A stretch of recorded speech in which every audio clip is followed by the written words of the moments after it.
my gosh, like I'm not where I'm supposed to be yet. And you're like 6 months in. I have learned it takes time and repetition to really get something down.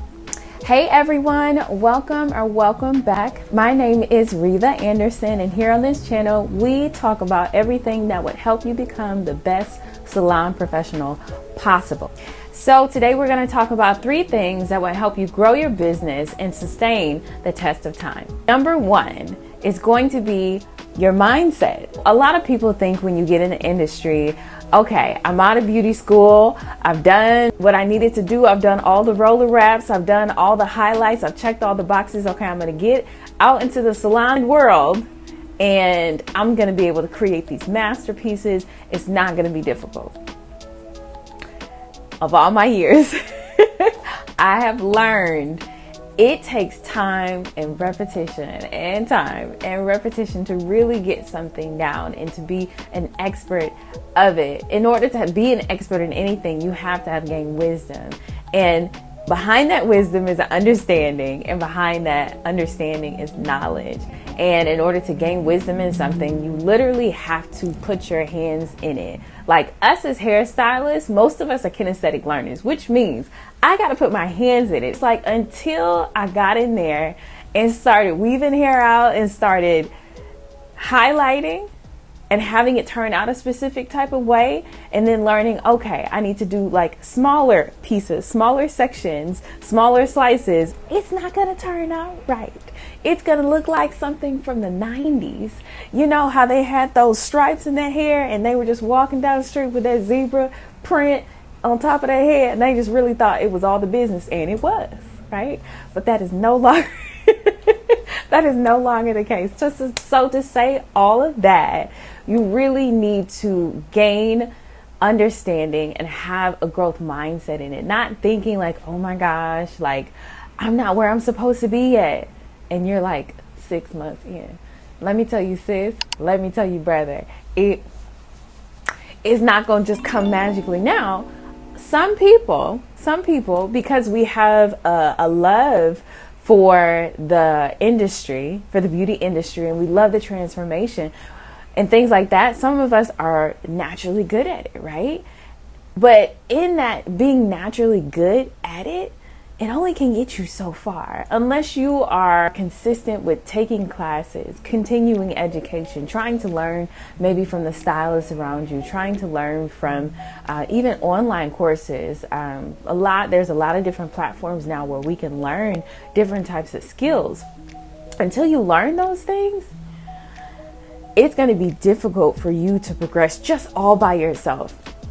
I don't believe there's a such thing as a self-made man. I have a light that I'm using. I have a phone that I'm using. I got my nails done the other day. I don't want to do this myself. I'm sure I could figure it out, but it takes a lot of moving parts to even get up and do what you need to do in the morning, something that somebody else has created, right?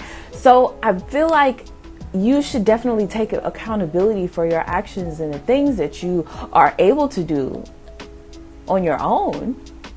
But in the same light, just know resources. Be resourceful. A lot of times there's no lack of resources, there's a lack of resourcefulness. And so if you need help with something, call somebody. Look something up. I mean, we have, again, so many resources at our fingertips now. We can Google it, you can chat GPT it. I mean, and it is literally, there's no ceiling to it. It's just going to continue to grow. And so it's best to just check in, use your resources.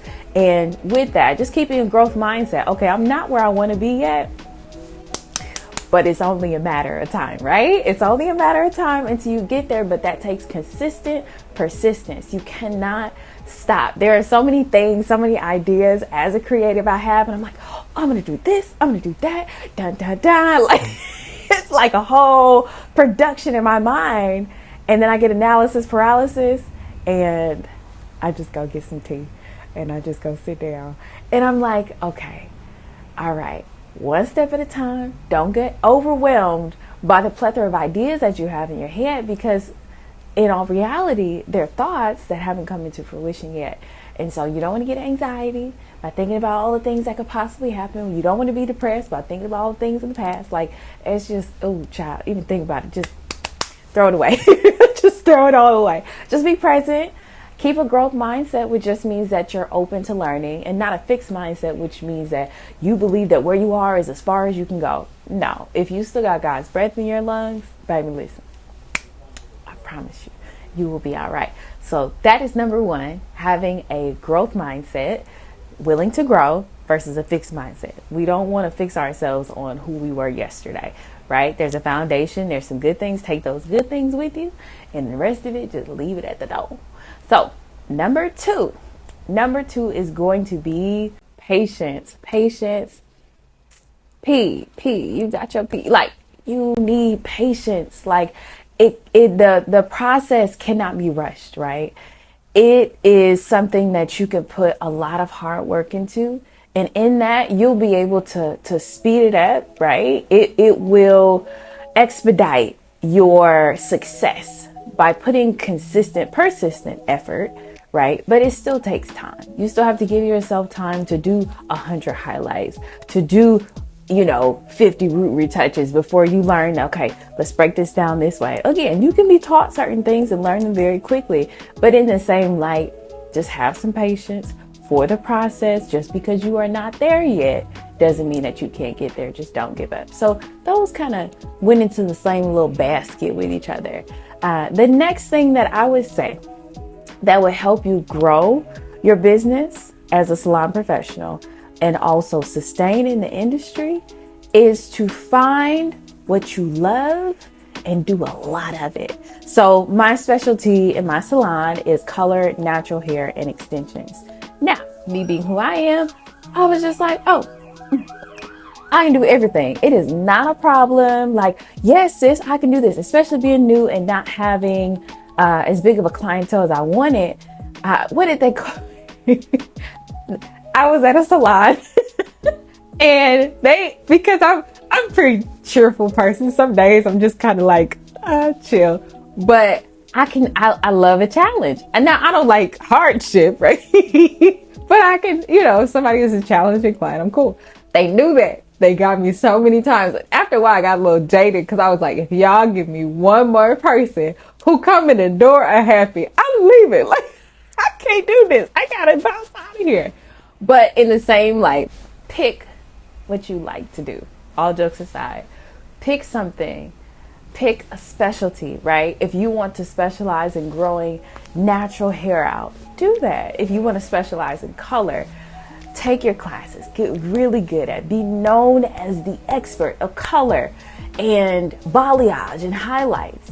And if you just want to do something like twists and locks and working with natural hair in that way, being known for that. You don't have to have your hands in all the buckets. That can be part of your service list if you actually like to do that, right? If that's something that your clients, you might focus on clients who have like naturally textured hair. And you do sister locks and things like that, but you also specialize in color. So you can be the most well-known lock colorist in your city. Like, that's a niche, right? So pick that. But I would say in your journey especially in the beginning of your career, figure out what you really love to do and just do a lot of that. And you will get so good at it that that's what you will attract. I've learned even with my social media and posting and things like that, like in my career, and I've been a stylist for 13 years now, towards the beginning, we weren't doing social media. It was all word of mouth. It was marketing and things like that. And so, but I realized the more that I post of a thing, the more people will come for that thing. So I love blondes. I love a balayage. It just makes my heart melt when it turns out right. And it does.